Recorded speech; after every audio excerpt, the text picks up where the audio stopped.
SMS nalefanao maly ariviny hoe tsy ho lambana kony amintsika fa alopinamana ihany de ze olo mandalo veno amafanao reo tantara fahiny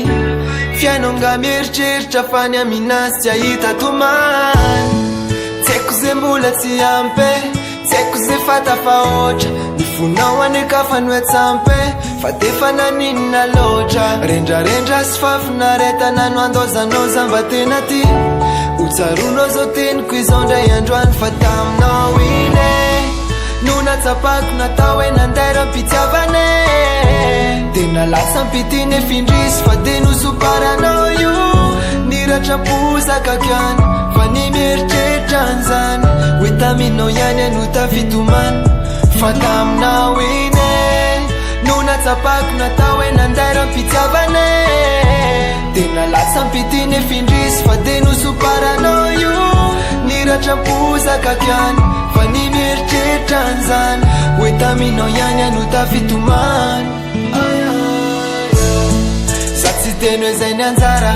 fa isafidy tsy terena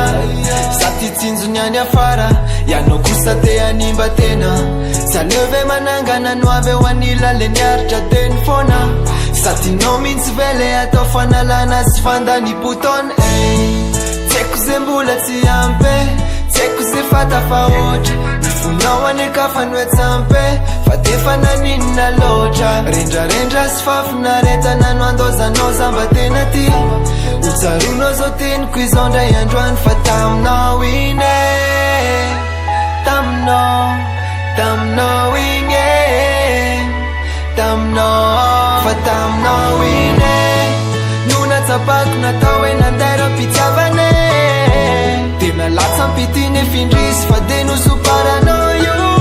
niratrapozaka kiany fa ny mieritreritra an'izany hoe taminao ihany anota fitomany fa taminao ine no natsapako natao hoe nandera mpitiavane tena latsa mpitiny efindrisy fa de nosoparanao io niratrapozaka kiany fa ny mieritreritra an'izany hoe taminao ihany anota fitomany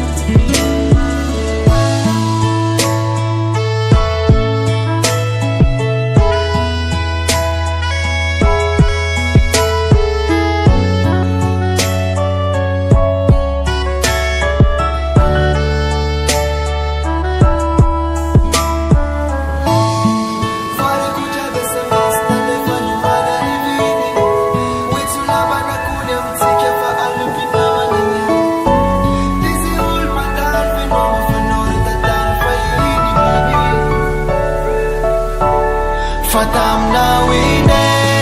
no natsapako natao hoe nandera mpitiavane tena latsa mpitiny efindrisy fa de nosoparanao io niratrapozaka kiany